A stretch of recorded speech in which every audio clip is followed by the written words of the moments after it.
Kalau kita lihat perbedaan di sini yang ditonjolkan adalah hak asasi manusia. Iya. Ya. Betul.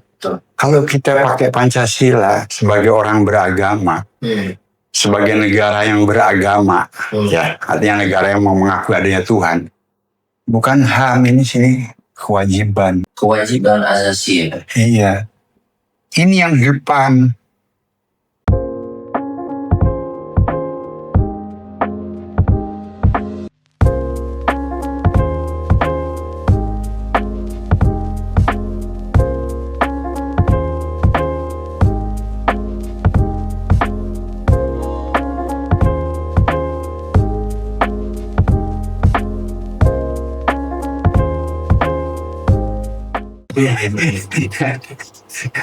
Ada satu poin Pak yang kami tangkap di sini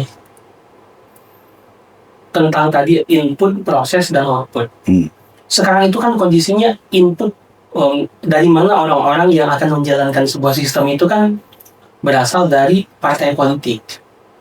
Nah, kalau kita cermati dari kebiasaan normatif bangsa Indonesia, setiap suku yang ada, tidak ada ternyata elemen partai politik yang membangun struktur bangsa-bangsa itu. Memang nggak ada sih, karena itu kan ilmunya dari barat, dari mana saya nggak tahu. Iya kan. Nah itu sendiri juga yang menjadi pemikiran saya gitu. Kenapa sih kok terjadi seperti kemarin tuh ya? Itu kan suatu akumulasi ketidakpuasan rakyat. Iya. Katanya nih, Iya, kalau ceritanya media-media ya. Iya. Itu ketidakpuasan akumulasi itu terjadi kenapa? Karena nggak ada salurannya. Dia punya masalah rakyat nih. Nyalurin ke siapa? Gitu kan. Yang kita lihat sekarang ke anggota DPR nggak jalan juga karena anggota DPR ini tidak punya keterikatan batin yang erat gitu dengan rakyatnya kan. Oh iya betul. Tidak terikat dengan ruangnya ya. Tidak terikat dengan ruangnya lah. Banyak juga anggota DPR yang wakil Aceh, tapi dia nggak pernah tinggal di Aceh misalnya. Iya. Atau nggak pernah tinggal di Jawa Timur misalnya, tapi jadi wakil Jawa Timur. Ada yang mewakili, pernah ada yang mewakili Bandung Barat apa. Tapi nggak pernah tinggal di sana, bahasa Sunda juga nggak bisa kan. Iya. Bagaimana punya keterikatan gitu kan. Iya betul. Padahal bahasa itu salah satu jembatan. Itu satu. Yang kedua, kalau ada masalah di Aceh misalnya atau di Papua, orang Papua ini nggak punya salurannya di MPR atau DPR itu. Karena orang-orang ini mewakili, bukan wakil. Kalau menurut saya nih ya, beda nih wakil dengan mewakili. Kalau mewakili, saya klaim aja gitu, saya mewakili Madura gitu misalnya. Padahal orang Madura juga nggak kenal saya gitu kan. Siapa Adit teh? Ngaku-ngakuan orang Madura gitu kan misalnya kan. Iya betul. Iya. Tapi saya jadi karena dia dengan berbagai cara lah ikut partai dan partai ini. Tapi di orang Madura seperti apa saya juga nggak tahu, sehingga kalau ada masalah di Madura atau di Aceh, si wakil yang mengaku mewakili tadi nggak sensitif. Secara mental nggak ada yang iya, jadi empati juga susah dan sebagainya. Harusnya memang wakil itu datang dari provinsi, ya kan? Dan harus hidup di sana, terikat dengan ruang di sana gitu. Dia tahu wujud nadanya orang sana, bukan sekedar kunjungan dapil. Sekedar darah doang. Oh iya. Misalnya gini nih, kalau saya suka kasih contoh, saya ini Madura asli 100%. Karena saya nih, bapak saya Madura, ibu saya Madura. Ya asli nih 100%. Tapi saya nggak bisa mewakili bangsa rakyat Madura sana, bangsa Madura. Kenapa? Saya nggak tahu, nadinya saya nggak pernah hidup di Madura. Saya lahir di Jember, tahun 50. Hmm. Besar di Jakarta, dari tahun 55 saya besar di Jakarta. Dari TK sampai saya selesai, sampai kerja saya lebih banyak di Jakarta, jadi keputus kuliah di Bandung aja lah. Tapi saya nggak pernah hidup di Madura. Gimana saya bisa mewakili orang Madura atau bangsa Madura atau suku Madura? Kan nggak mungkin. Iya. Apa yang terjadi di Madura, apa harapan orang Madura, apa visinya ke depan orang Madura kayak apa, nggak tahu saya. Nah ini, kalaupun menjadi satu sistem, ini harus datang dari daerah masing-masing. Misalnya kalau tadi di Aceh. Aceh, ya agamawannya yang dari Aceh ada, cendekiawannya dari Aceh ada, kan udah ada semua sekarang. Kita nggak perlu pemilihan. Agamawan misalnya dari MUI atau NU atau Muhammadiyah atau dari PGI kalau Kristen atau dari MWA dari Katolik atau Ini saja. Partai Dharma atau dari Walubi yang datang dari daerah sana, yang tahu nadinya orang Aceh. Begitu juga cendekiawannya, kan nggak perlu waktu Aceh orang dari Jayabaya di Jakarta, enggak. Datangnya dari Sakwala lah. Iya kan? Iya. Kan dari sana deh. Begitu juga tentaranya, paling enggak kalau tentara yang pernah mantan Pangdam misalnya di Aceh gitu kan. Mengetahui situasi. Mau tahu situasi, kenal sana Pak. Lebih bagus lagi kalau dia mantan Pangdam, dia juga orang Aceh asli, misalnya dia hidup di sana. Atau dia sudah pensiun hidup di sana lama di sana tinggal di Aceh, yang tahu nadinya. Kalau Queen Adat udah jelas kan. Ada juga yang protes misalnya Queen Adat misalnya Raja Sultan itu kan feodal. Ya ada protes kayak gitu sih, ada. Saya dengar ada protes kayak gitu. Ada. Dia lupa bahwa Raja Sultan ini nyerahkan wilayahnya masuk ke NKRI dulu. Karena kita refleksi ke saya deh, diri saya sendiri. Berapa meter persegi tanah yang gue pernah selain ke negara ini? Kan enggak. Tapi Sultan Baja itu menyerahkan itu. Tanah, harta, dan semua. Harta, dan tanah, harta, dia serahkan. Tapi sekarang miris Pak ya, Sultan Adat, pemangku adat. Iya. Jadi pajangan. Ya. Seolah-olah dalam tanda kutip Pak ya. Ya gitu. Memang ya ini termasuk dalam, ini agak loncat-loncat banget. Tapi termasuk dalam perang asimetris. Oh, oke. Jadi gini nih, kalau kita lihat elemen ini nih, ini kan mereka berfungsi dulu. Berfungsi kan mereka nih. Iya. MUI misalnya, berfungsi nih, jaga kehidupan umat, agama dan sebagainya. Begitu juga NU gitu. Tapi mereka nggak pernah kasih peran. Sekarang nih dengan sistem sekarang, kalau datang ke DPR hanya sebagai narasumber, dipakai apa enggak, usulan dia tergantung tadi. Kepentingan. Kalau lihatnya bagaimana ini, termasuk ujungnya ketua partainya setuju apa enggak, menguntungkan enggak buat partainya, partainya setuju. Mungkin di sana nggak tahu ada. Kalau sekarang orang suka ngomong ada pemodalnya, oligarki dan sebagainya. Kita nggak tahu. Artinya apa? Mereka dibiarkan berfungsi, tapi nggak pernah dikasih peran. Oke. Ya kan? Dibiarkan berfungsi, tapi nggak dikasih peran. Dikasih peran. Itu salah satu langkah pertama asimetris. Yang berikutnya, fungsinya pun mau dihilangkan, dikurangin, diambil, dipretelin. Maaf nih yang terasa di mana tentara. Balik ke barat gitu ya. Kembali ke barat, fungsinya yang tadinya buat keamanan bangsa dan negara, kalau kita lihat di muka 5 tuh, itu kan keamanan bangsa dan negara, kesejahteraan dan sebagainya. Itu elemen udah ada, tapi nggak dikasih peran.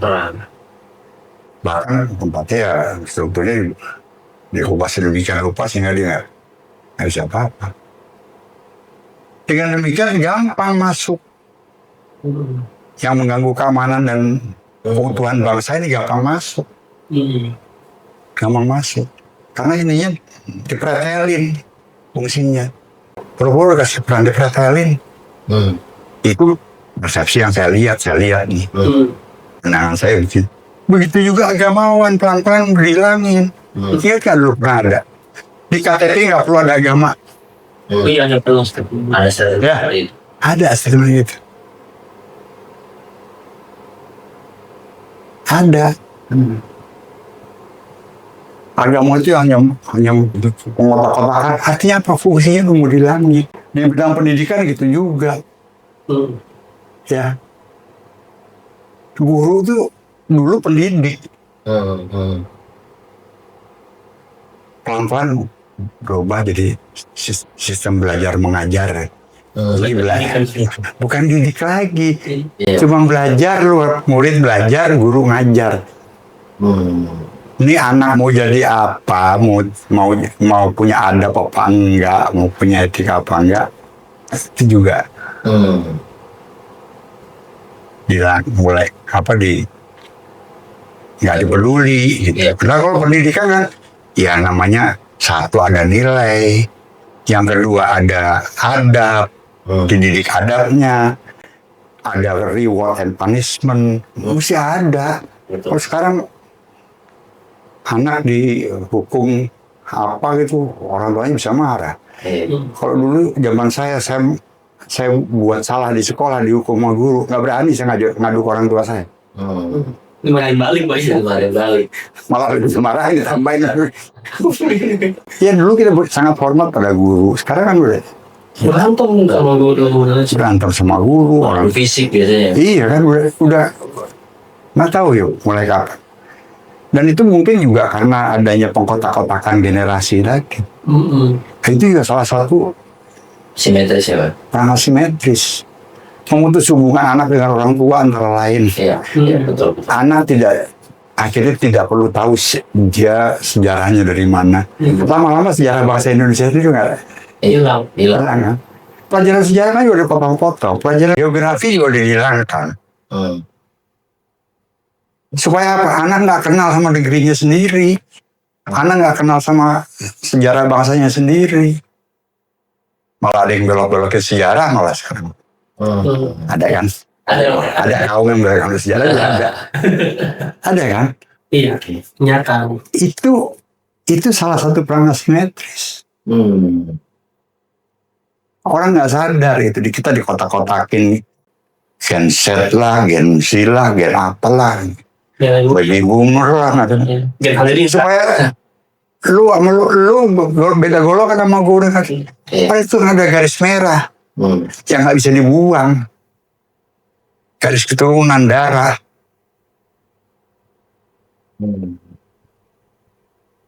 Kan mesti tahu nenek kakek gue kayak apa.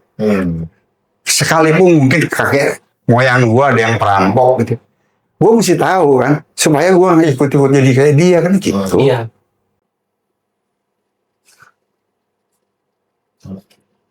Nah itu diputus pelan-pelan diputus sehingga anak pada orang tua ngomong seenaknya, hilangan, adat hilang, dan adatnya itu kita dicabut dari ruang. Padahal orang timur punya adab sendiri, ini sendiri. Cabut disamain sama seolah yang ngomong orang tua pakai rapinggang, teriak-teriak. Itu hebat. Lain kan? Iya. Di kita enggak lah, nggak boleh lah kayak gitu. Apalagi kita orang yang mengaku beragama lah, yang diajarin gitu. Jadi itu memang sangat kompleks.